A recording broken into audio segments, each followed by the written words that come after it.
Hello, my lovely learners, and Merry Christmas. Ho, ho, ho. In today's episode, I'm going to tell you all about how I celebrate Christmas with my family. Today's episode is a conversation about how I celebrate Christmas. Now, Christmas is obviously a very important holiday for Christians. Christmas has a big religious importance. But in the UK, Christmas is also very important culturally. If you've seen any British films from Christmas time, last episode I talked about Bridget Jones' Diary, you'll know that we're quite similar to the Americans. We love Christmas trees, Christmas lights. We love the spirit of Christmas. I guess Christmas is quite international now. Lots of different people celebrate it. But what makes the UK different is we have some quite specific Christmas traditions, which I'm going to talk about in this episode. Of course, there are different ways of celebrating Christmas, even within the UK. So I'm going to tell you about how I typically celebrated Christmas with family when I was younger. But that doesn't mean that all British people celebrate the same. So if I tell you about a certain tradition or a certain type of food, not everyone necessarily does the same things. So one of the interesting things with Christmas is that it's celebrated on different days in different parts of the world. In the UK, we do all of the celebrating on the 25th of December, but in some parts of Europe, they celebrate on the 24th, or maybe they do a bit on the 24th, a bit on the 25th, and in some places they even celebrate Christmas, or they at least do the gift-giving on the 6th of January. Because the 6th of January is the Ascension, when Jesus ascended into heaven, I think. Let me just check that. Okay, never mind. I just checked and it's not the Ascension. The Ascension is after Easter, which makes sense, because Jesus was born on Christmas, so he didn't go straight to heaven. The 6th of January is the Epiphany. Don't ask me why it's called the Epiphany. It's also known as the Day of the Three Kings Day in some countries, because there were the three wise kings who visited Mary and Joseph and brought presents for baby Jesus. So I am Christian, but apparently my knowledge is not that good. So anyway, the important thing is, in the UK, it's the 25th of December. So I have quite a big family. My mum has 7 siblings, so we were quite lucky we could travel around for Christmas and stay with different relatives. We usually did 1 year at my grandparents', and then the next year we would either stay at home and have cousins visit us, or we would go and visit some of our cousins. Firewood next to a fireplace. And when we had Christmas at my grandparents', it was always a really big affair. It was a big thing. Usually between 15 and 18 people celebrating together. So it was a full house. My grandmother really loved having everyone for Christmas, but she didn't want to do all the work herself. So she made a list of tasks, and when we arrived for Christmas, she gave all of us a task, a job to do. For example, you have to go and collect firewood from the garden to put in the fireplace. You have to prepare this dessert, and so on. So I'm going to talk about Christmas at my grandparents', because for me, that is the prototypical Christmas. That is the model of Christmas in my head. When I think of celebrating Christmas as a child, it was always at my grandparents' house. So I think we usually drove up about the 22nd or 23rd, and then of course on the night of the 24th all of the kids get very excited, and I always found it so hard to sleep. So the night before Christmas is known as Christmas Eve. We also have New Year's Eve, which is the 31st of December. So on Christmas Eve, the 24th, the kids are put to bed early, but they usually don't sleep early, because the whole time, not only are you excited about presents and food the next day, but you're thinking, when I wake up, there's going to be a stocking full of presents at the bottom of my bed. Santa is going to visit in the night. Stockings. So a stocking is like a really long sock, kind of like women wear stockings normally. They're like tights. Now you might have seen in American films these kind of short red stockings that look like socks that they hang on the fireplace. I think this varies a lot between families in the UK, but in my family, we never used those small stockings. We used like actual long socks, like really long, like leg length, and we put them at the end of the bed before the night, so before we went to sleep. And then when you wake up, oh, Santa has visited and filled your stocking with presents. And it's interesting talking to different families, because I think in a lot of families the stocking is quite small, but again, in our family, the stocking was a big deal. It was full of presents, and it usually had specific things each year, like one DVD, one book, a bag of chocolate coins, which are what they sound like. They're coin-shaped chocolates, and they're wrapped in gold foil so they look like coins. It would maybe have a pair of socks, some underwear, and then finally, at the bottom, a chocolate orange, chocolate coins. Now, originally my parents always put an actual orange at the bottom, because it's something healthy after all that chocolate and all of the other unhealthy things on Christmas Day. I think the orange thing is some kind of Christmas tradition. I think other people do that as well. But then my mum found out that her sister had just started giving chocolate oranges. So chocolate oranges are a very popular Christmas food in the UK. Again, like it sounds, it's chocolate in the shape of an orange, and it's divided into small pieces. And it's really fun because when you open it, all of the pieces are stuck together, and to break them apart, you hit the orange really hard on a table. So it's a really fun chocolate for children because you get to take this chocolate orange and bang it on a table and then eat it. The company that makes chocolate oranges is called Terry's, so they're often called Terry's chocolate oranges. And there was a famous advertising campaign when I was a child.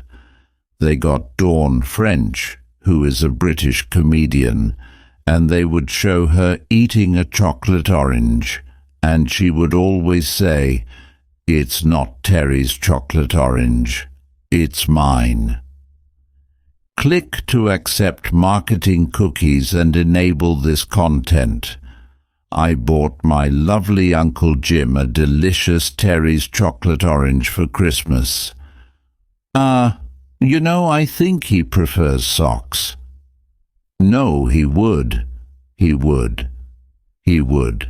Terry's chocolate orange. It's not Terry's. It's mine. So yeah, Chocolate oranges at Christmas are very nostalgic for me. So us kids would usually wake up about 4 or 5 in the morning, go crazy opening our stockings, compare what we got with each other, and then we would go downstairs, have a very healthy breakfast of chocolate coins and chocolate orange, and watch some TV. Usually there'd be some Christmas films on for kids, and then a few hours later the adults would usually come downstairs a lot less enthusiastic and full of energy than the children. Now, in many families, many people I've talked to have told me that in their family, this is when they would go and open all of the presents under the Christmas tree. But my family is a bit more serious than that, and of course, Christmas is actually about celebrating the birth of Jesus Christ. So we weren't allowed to open our presents until we did 2 things. One was go to Mass. So Mass is religious service, a Christian service. So we would either go to midnight Mass, which as it sounds is a Mass at midnight, the night before. The problem with midnight Mass is you fall asleep, and then you get home, and you can't get to sleep after that. Or we would go to Mass on Christmas morning. So first we would all go to Mass, and when you're a young kid and you just want to open presents, going to church is the last thing you want to do. But now I really like this tradition. It's always a really positive energy in the room for Mass and Christmas Day. Everyone feels really full of hope, and the other thing we always had to do was go for a family walk. My family are big walkers. We love walking, and the idea was we're going to spend the rest of the day eating food, drinking, and being lazy. So let's at least get in some fresh air and exercise before we do that. And then around 11 or 12, it was finally the main event, opening presents. As a child, this was the most exciting part of the day, not only because you got to open your own presents, but also the adults would often give one of the younger children the job of going to the Christmas tree, finding different people's presents, and delivering them to the people. Because, like I said, if there's 15 or 18 people in the house, we can't all be gathering around the Christmas tree at the same time. As an adult, however, the more enjoyable part of this is we would always open a bottle of champagne or a bottle of Prosecco.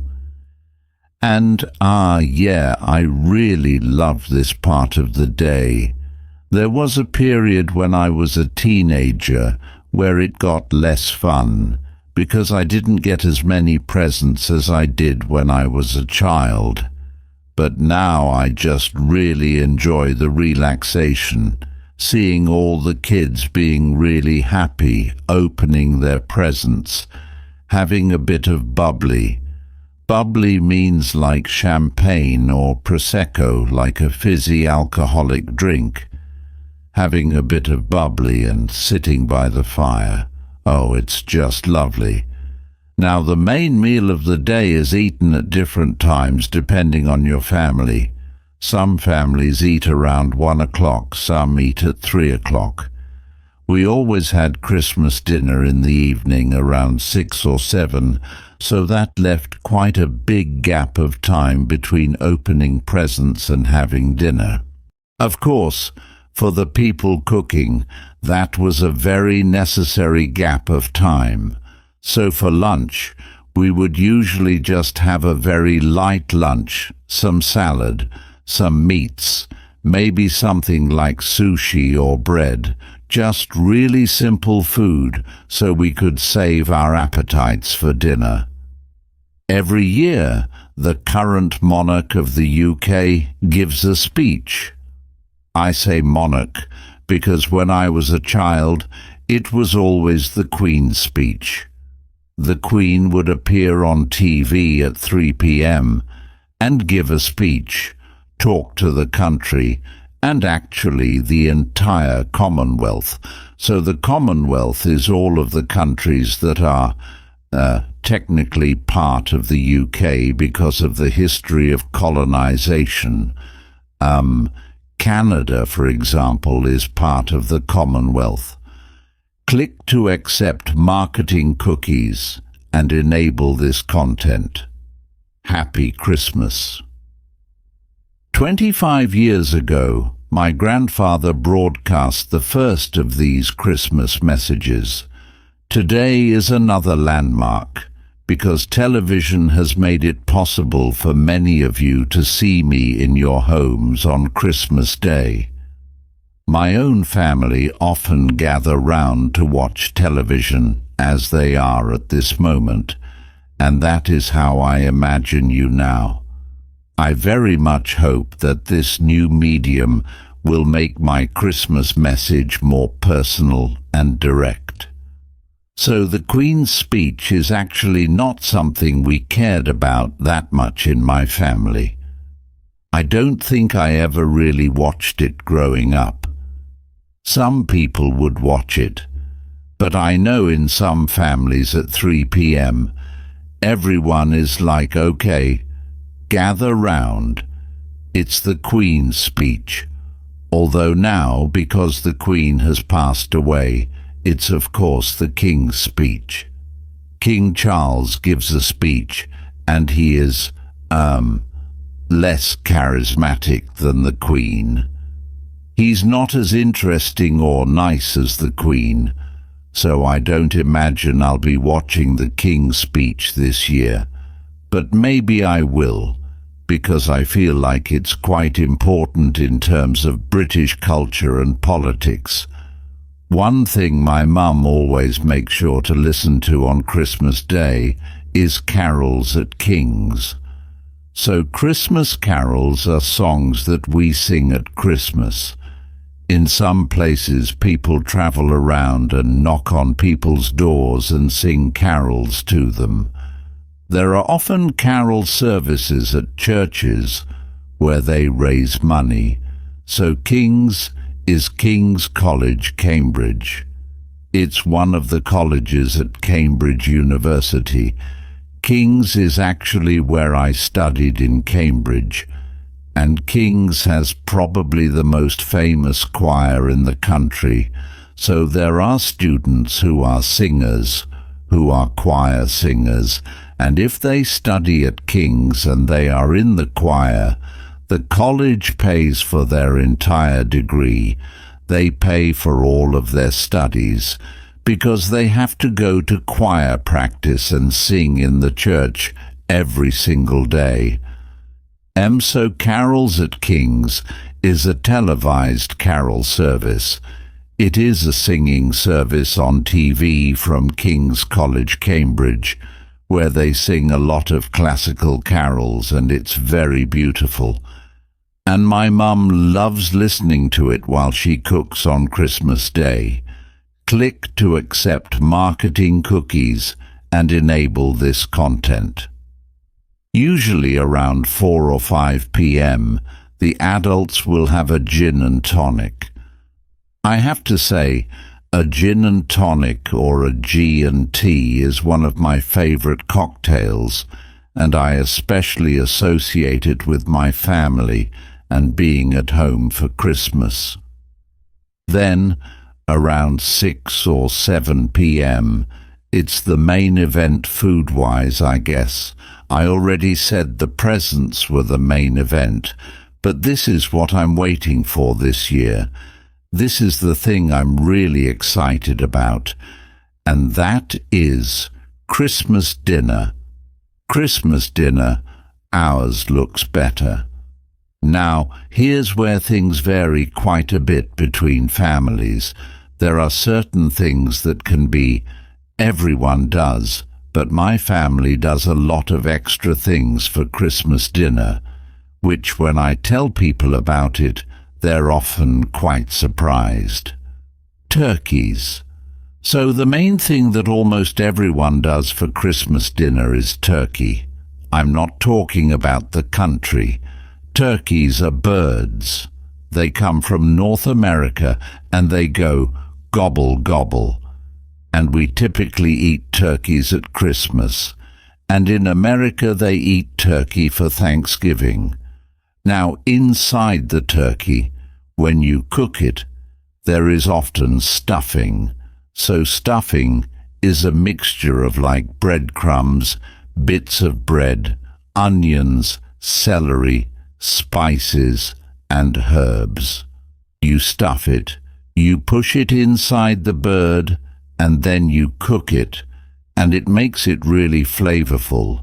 It gives a lot of flavor to the stuffing, and I think it also keeps it moist. It keeps the water in so it doesn't get really dry. So we have turkey and stuffing. Gravy stuffing. Now on turkey, you absolutely have to have gravy. So gravy is a meat sauce.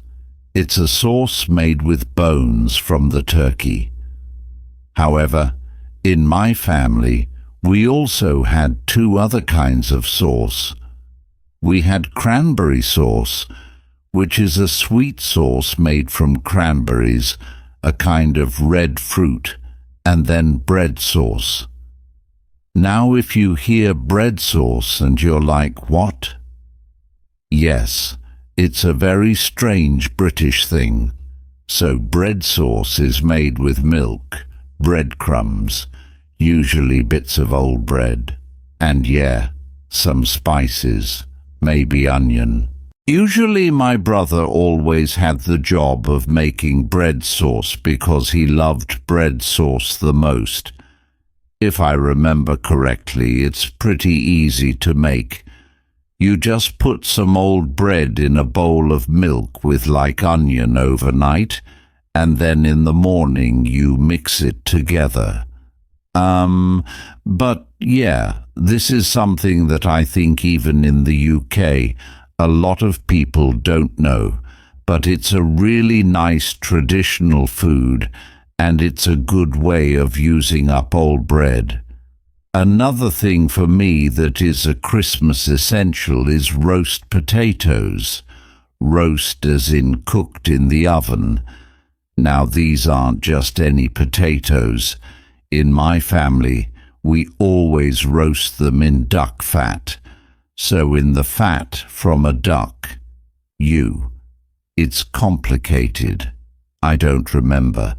I think you boil them and then you wrap them in duck fat and then you roast them, but they come out so crispy, so delicious. Oh God, I love roast potatoes. Parsnips. When it comes to vegetables, it varies a lot between families. I would say the three that you normally get are carrots, roast parsnips. Now parsnips look like carrots, but they're white. They're kind of like white carrots. They have a slightly different flavor. In a lot of European countries, parsnips are just like food you feed to animals. You would never eat them as a person, but in the UK, oh look, you need to try roast parsnips. If you roast parsnips with honey and herbs, it's so delicious. And then finally, Brussels sprouts. Brussels sprouts are like tiny little cabbages. Again, if you haven't tried Brussels sprouts, they might seem a bit strange. They're kind of a love it or hate it food. A lot of British people hate Brussels sprouts, but in my family we kind of had this feeling of, you have to eat your Brussels sprouts because they are very good for you. However, they do have a reputation for making you fart. So, fart is when you release wind from your backside, From your bum, like that's a fart, or that could also be a fart. So, Brussels sprouts have a bit of a reputation for making you fart, but personally, I love them. Pigs in blankets. Finally, it wouldn't be Christmas dinner without pigs in blankets. Pigs in blankets are small sausages wrapped in bacon, so it's basically pork on pork, or pork wrapped around pork. Now, I am a vegetarian now. For most of the year I've been cooking vegetarian and vegan, but I'm probably going to make an exception this Christmas. It's just once a year, and I love sharing food with people, and it's very nostalgic food for me, and I know it's going to be delicious, and I also don't want to give too much extra work to my mum having to make different versions of everything. So I will be eating meat this Christmas. Hopefully it won't disagree with my stomach too much. I did eat a burger for the first time a few weeks ago, and I felt sick the day afterwards, but it was a really heavy burger covered in cheese, so that probably didn't help. And then it's on to dessert, and again for dessert things get very complicated. So the traditional Christmas dessert in the UK is Christmas pudding. So Christmas pudding is kind of shaped like an upside-down bowl. It's kind of dome-shaped. It doesn't look super lovely. It's kind of dark and brown. Basically, it's a pudding made with sweet dried fruit, fresh fruit, butter, eggs, nuts, and either brandy or sherry, which are two types of alcohol. Holly. A big part of Christmas pudding is the presentation, so it often comes with some holly on it. So holly is a kind of bush or tree. Holly leaves are very sharp. If you touch them, you will hurt yourself, and they have red berries which you can't eat. But we often put a bit of holly on the Christmas pudding to decorate it. Christmas pudding on fire, and then before you eat it, you pour brandy on it and set it on fire, and it burns a beautiful blue color. So it's a really beautiful, lovely, traditional Christmas dessert, and if it's made well, it tastes really good. In my family, we've also started having panettone at Christmas.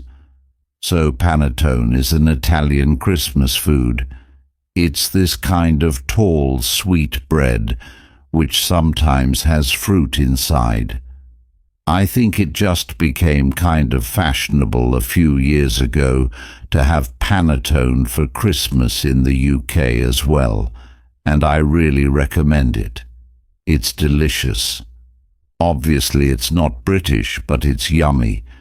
And then throughout the entire Christmas period, we eat mince pies. So what are mince pies? Mince pies are small pies filled with mincemeat. Now be careful, mincemeat these days doesn't actually have meat in it. Traditionally, you would put old meat in it, and you would use fruits and sweet things to cover the flavor. It was a way of using up old meat. But now mincemeat is not meaty at all, so it's different from beef mince, for example. Mince pies. So modern mincemeat is made with chopped apples, dried fruit, alcohol, spices, and sweet. Suet, S-U-E-T, is a very strange ingredient. We use suet in very, very few things now, but basically suet is like a type of animal fat. It's a bit annoying because if you want to make mince pies, you have to buy suet, and then for the rest of the year, It just sits in your fridge because you usually don't cook other things with it. You can get vegetable sweat these days, and I think a lot of people use vegetable sweat because otherwise they wouldn't be vegetarian. So around Christmas, leading up to Christmas, if you go to someone's house, if you go to a carol service, people will always serve mince pies. If you buy mince pies in the shop, they have quite a flaky pastry. Like the pastry, the outside breaks apart easily in your hand, and it's very wet and sweet inside. However, in my family, we have our own mince pie recipe, which is quite different. It has more of a hard biscuit, like pastry. The outside is more like a biscuit, it doesn't flake, and the inside is a lot less sweet and wet, but you can taste the fruit more. Actually, I made a YouTube video on the Easy Stories in English YouTube channel where I cooked my family's mince pie recipe, or at least I tried to, but I made a crucial mistake which you'll have to watch the video to find out about.